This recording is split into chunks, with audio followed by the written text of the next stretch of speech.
Bienvenidos a Confieso que he leído, con Juan Manuel Ávila. Póngase cómodo y tenga a mano su bebida favorita. Y dispóngase a disfrutar 2 horas de libros, música, entrevistas, noticias, comentarios interesantes sobre diversos temas y mucho más. Leer un libro es avanzar un paso más en el conocimiento de uno mismo. Confieso que he leído. Iniciamos.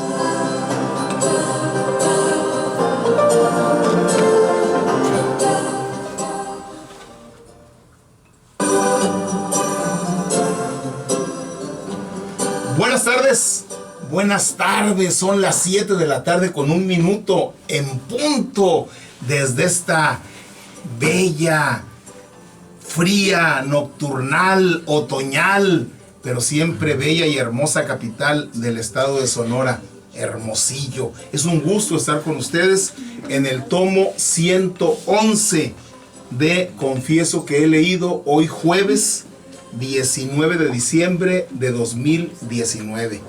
Bienvenidos.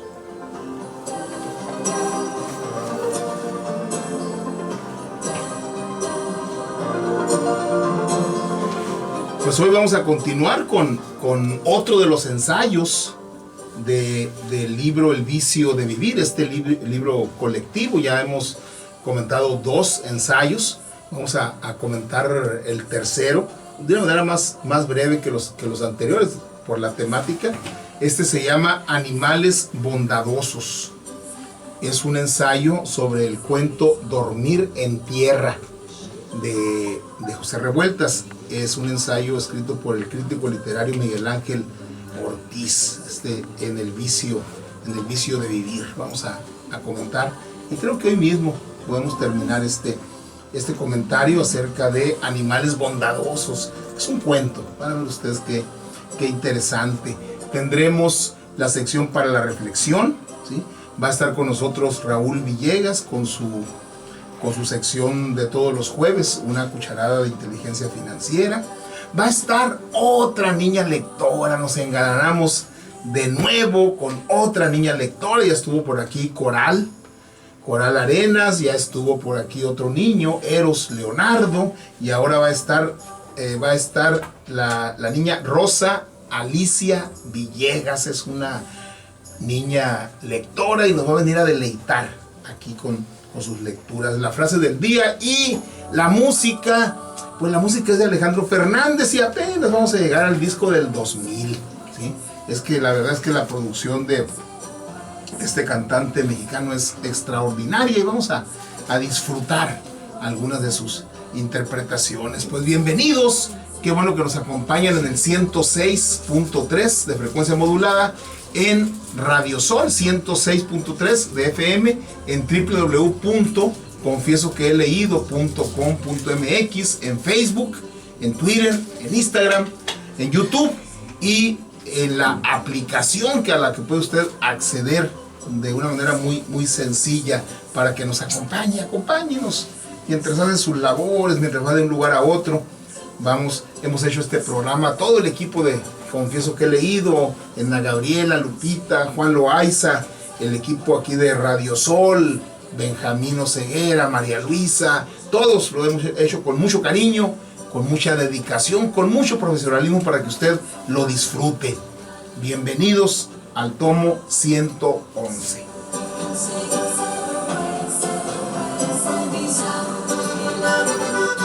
Café Tatiasca, el café del gran señor, café auténtico de altura, presenta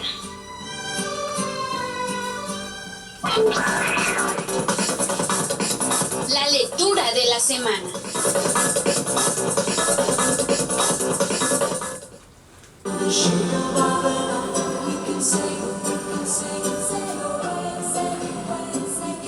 Este ensayo de Miguel Ángel Ortiz, Animales Bondadosos, sobre el cuento Dormir en Tierra, de José Revueltas, inicia con un epígrafe de Denise Levertov. Los sueños de los animales pasan sin ser interpretados, dice este epígrafe. Este cuento fue editado en un libro que llevaba precisamente por título el título del cuento, Dormir en Tierra, en 1960 por la Universidad Veracruzana. En ese tiempo la Universidad Veracruzana tenía una serie que se llamaba Ficción, ¿sí? Y en esa serie, Ficción, ahí publicó en 1960 este libro de cuentos de José Revueltas. 46 años tenía Revueltas en ese tiempo. Ya había publicado las novelas que hemos estado comentando: Los muros del agua, El luto humano, Los días terrenales, Dios en la tierra. Ya los había hecho, es decir, toda aquella secuencia que hemos hablado en los últimos días, los últimos programas, ya estaban plasmados, y ahora venía con un conjunto de cuentos. Luego vendría el tercer libro que analizamos con Adam Brandt aquí, que sería Los errores, un libro pues ya fundamental y conclusivo de alguna manera, y otro libro que se llama Material de los sueños, y después pues el último que publicó, que fue El Apando, ¿sí?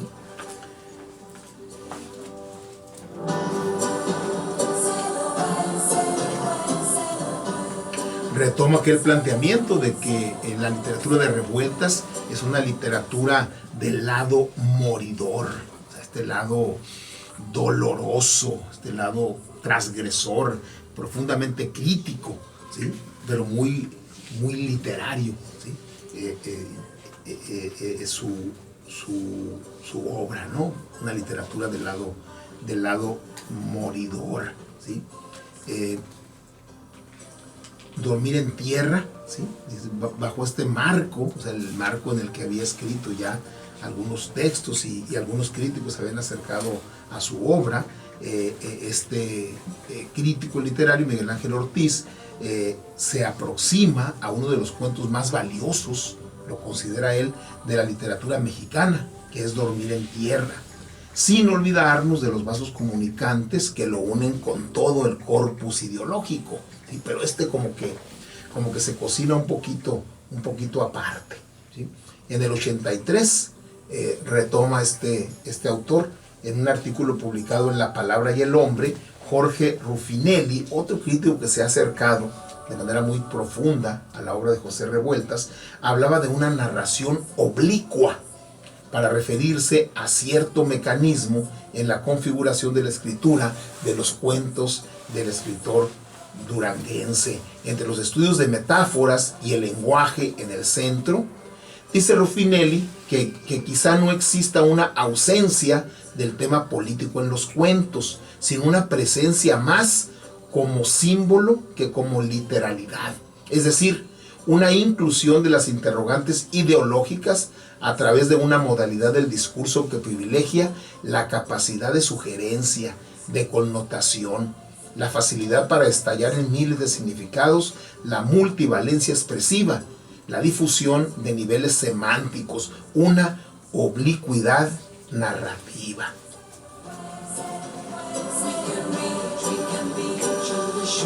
Es decir, a pesar de que en los cuentos de Revueltas no está de manera expresa, ¿sí? La cuestión ideológica, todo lo que él había estado trabajando en sus novelas, ¿sí? Este autor junto con otros considera que hay una especie de narración oblicua en donde ese debate ideológico, esos planteamientos que había estado desarrollando de manera tan crítica y antidogmática en sus novelas, están presentes, aunque de una manera oblicua, es decir, no de manera frontal, no de manera expresa, sino de una manera tácita, subyace sus planteamientos ideológicos en los cuentos, ¿sí?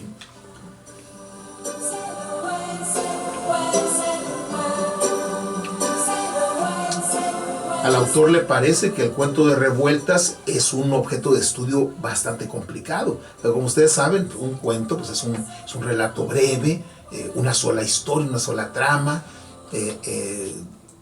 un personaje central, ¿sí? Un solo hilo narrativo, ¿sí?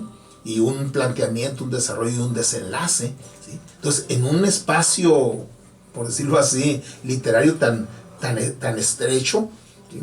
Es difícil no solamente plantear lo que hace el escritor, sino también desentrañar lo que hace el crítico, ¿sí? Su abordaje, al intuir una carga política menos evidente, significa bordear uno de los puntos más sensibles al hablar de revueltas y también de buena parte de la literatura del siglo XX. Literatura, compromiso; escritor, intelectual; estética, política. Tal vez si toda la obra fuera homogénea en su apuesta ideológica evidente, el trabajo sería más sencillo, pero no, es una narración oblicua. Los finísimos hilos o el bordado grueso de la política, la ideología y el arte tejen toda la obra de Revueltas y nos preguntan no solo sobre la historia o el marxismo, sino también sobre los sueños. Aun estos sean realistas y materialistas y dialécticos, cuestión nada sencilla.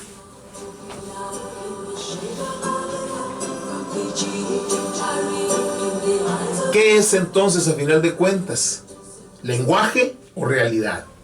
¿Sueño o realidad? ¿Dónde el compromiso? El intelectual que sale a las calles en solidaridad con el mundo que le toca compartir, o el que se queda cuando es necesario conversando con Flaubert, como comentara alguna vez Sartre al hablar sobre el papel del intelectual en las sociedades de su tiempo. Decir la realidad, transformar la realidad, decir el sueño, hacer el sueño, son los planteamientos que se hace este crítico literario para poder bordear acerca de los planteamientos de José Revueltas en un cuento.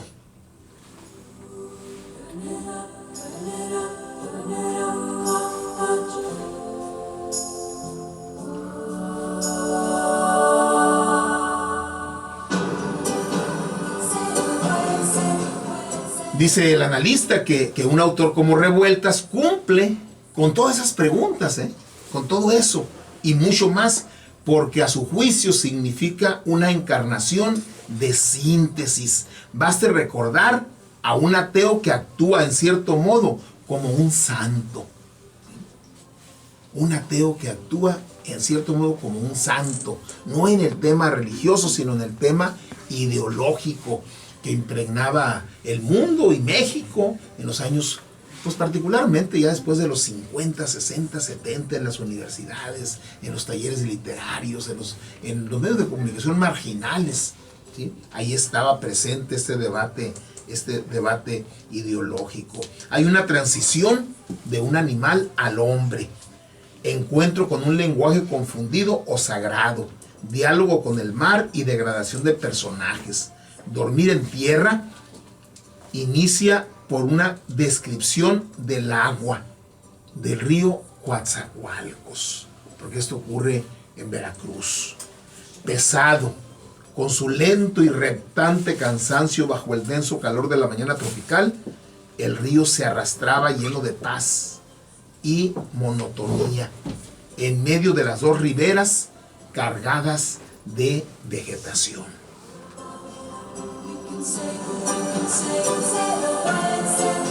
Después de esto describe las casitas montadas en zancos a la orilla del río, aquellos palafitos. ¿Se acuerdan ustedes que los primeros hombres primitivos que van dejando la cacería y la recolección y se van acercando al mar o al río para volverse pescadores, ¿sí? O la tercera gran actividad del hombre primitivo, la caza, la pesca, la recolección, y ellos empezaron a formar palafitos, ¿sí? De hecho, en Maimar, en esa región donde ha andado nuestra colaboradora de los lunes,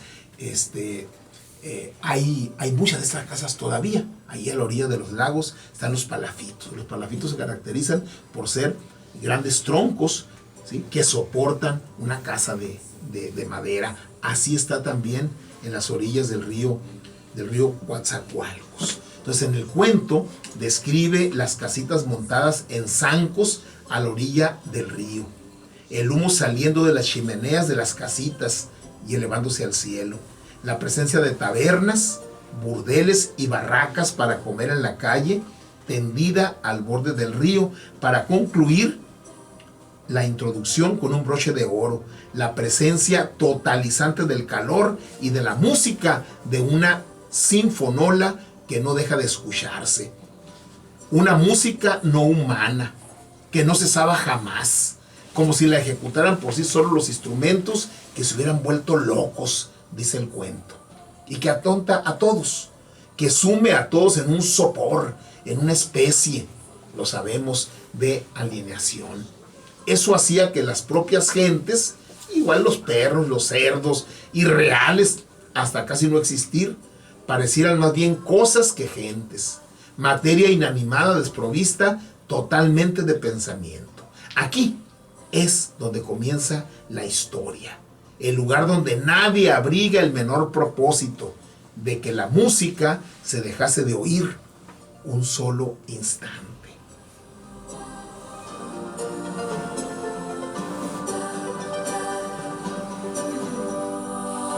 Y después de esta descripción que nos habla pues de ese ambiente, ¿cómo es el ambiente? El ambiente, ese calor sofocante, pues ese calor húmedo, muy distinto al calor seco acá de nuestras tierras, ese calor húmedo, bochornoso, ¿sí? Después de esa descripción, la historia que se cuenta es aparentemente sencilla.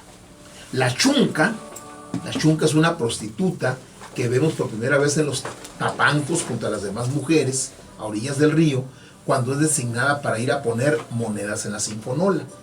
La chunca quiere deshacerse de su hijo, un niño que había vivido en otro pueblo con la madre de la chunca, al que después de morir dicha abuela, hacía algunos días, la chunca dejó encargado con unos vecinos de la fallecida y que ellos se la habían devuelto. Le habían devuelto al niño.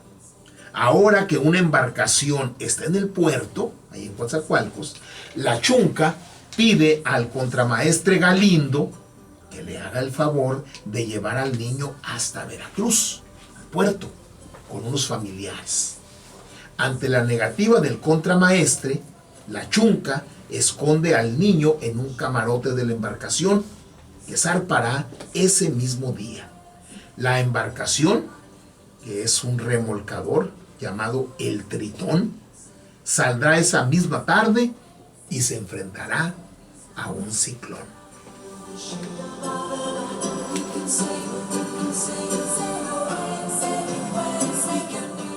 Ya mar adentro, el contramaestre, luego de una evocación de un amor pasado, y después de que el capitán le comunica que harán una maniobra delicada para salir de aquella tormenta, va a buscar sus salvavidas y entonces se encuentra al niño, al hijo de la chunca, escondido. El contramaestre coloca sus salvavidas al niño, quien será finalmente el único sobreviviente de aquella embarcación.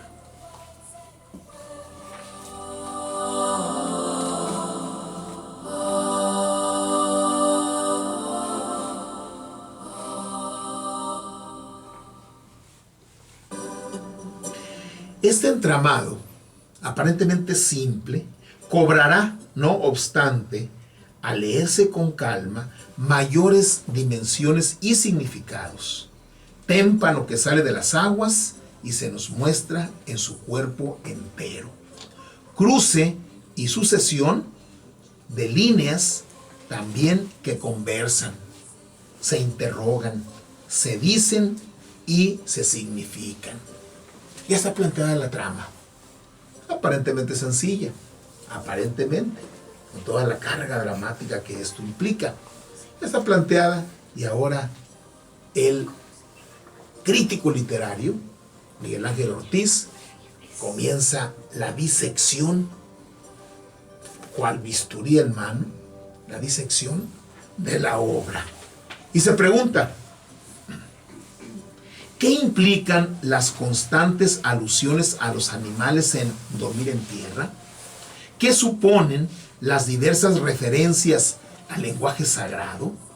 ¿Cómo se manifiesta la relación de lenguajes incomprensibles con la animalización? ¿Cómo atraviesa el agua y sus sueños el cuento de la chunca, el contramaestre Galindo y el niño llamado Eulalio? ¿Cuánto comprendemos cuánto nos queda pendiente.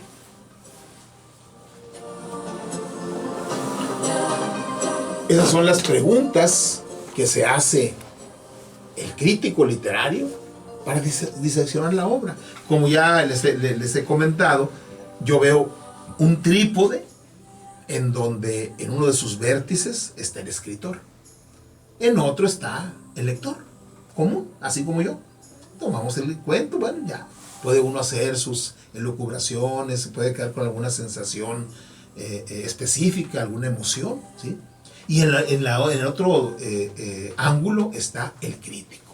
Y el crítico, ¿sí?, con todo el conocimiento que tiene de las letras, de la semántica, de la lingüística, etcétera, etcétera, ¿sí?, arroja una serie de preguntas que vienen siendo como el bisturí, que va a entrar en el cuerpo literario, lo va a diseccionar y nos va a mostrar cosas que a lo mejor el lector común no lo captamos. Y que gracias a esa disección quirúrgica, profunda a veces, superficial otras, que hace el crítico, nos ayuda a penetrar aún más en ese cuerpo literario y gozarlo, sufrirlo, pero fundamentalmente comprenderlo.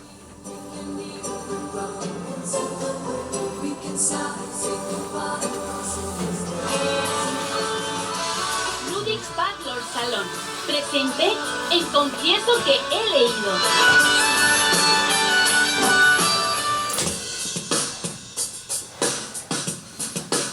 Para la reflexión.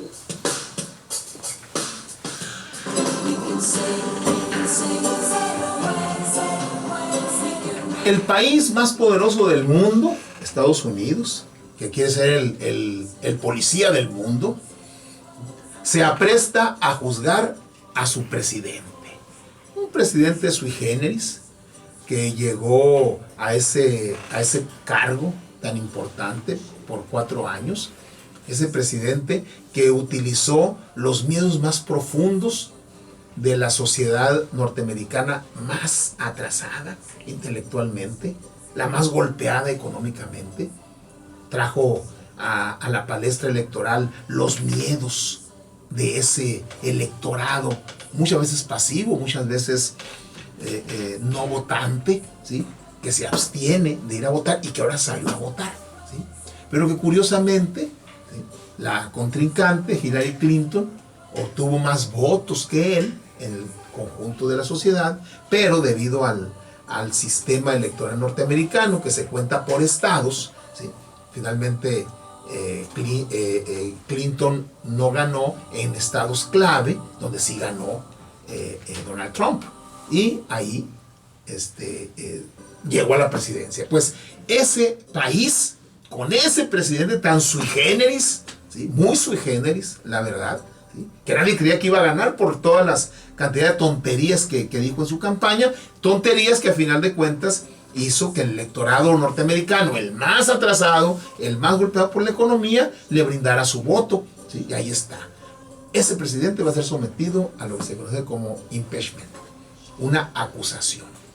La Cámara de Representantes, nuestro equivalente Cámara de Diputados, ya lo sometió a preguntas clave, ¿sí?, y la mayoría, que son demócratas, partido distinto al de Trump, ¿sí?, dijo sí es culpable.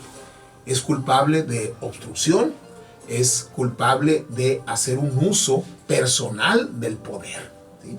Pero de acuerdo al sistema norteamericano, una vez que la Cámara de Diputados, de Representantes en Estados Unidos, dice es culpable de esto, antes de quitarle la presidencia, tiene que pasar al Senado, ¿sí?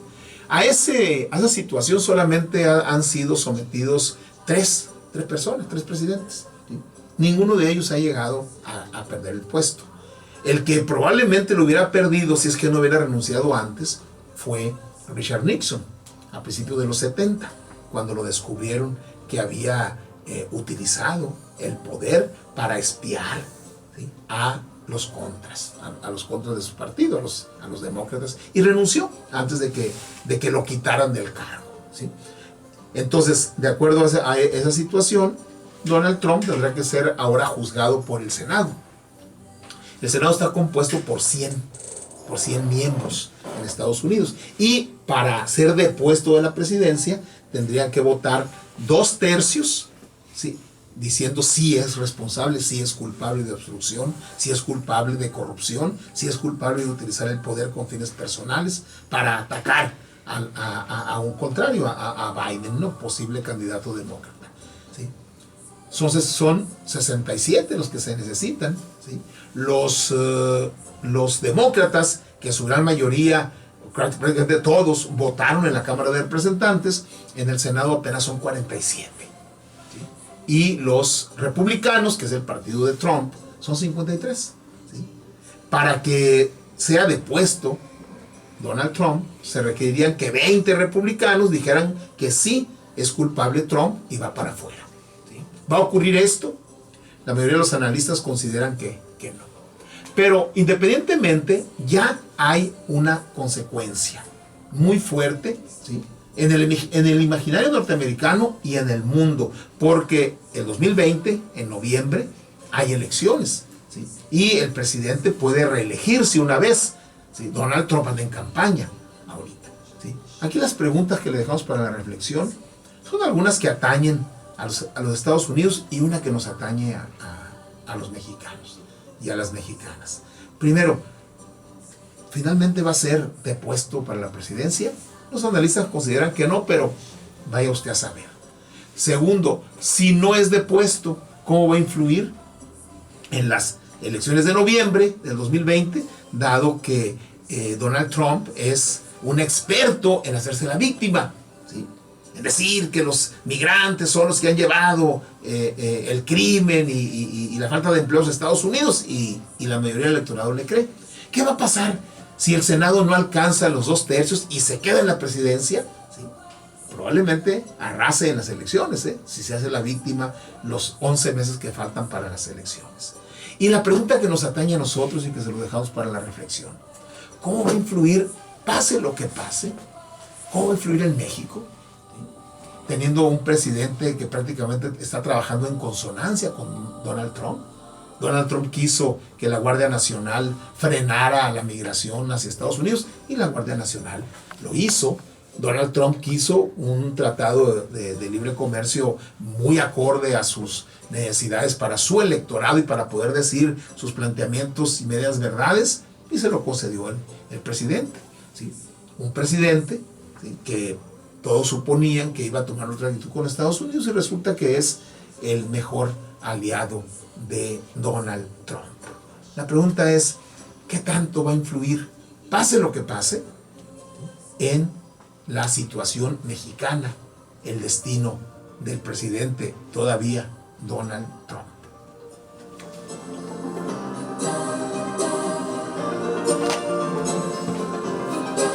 Tomamos nuestro separador, lo colocamos y vamos a escuchar la primera melodía de Alejandro Fernández, que es Avísame, del disco Mi Verdad, por ahí del 99, un disco con letra y música muy hermosa y excelente interpretación.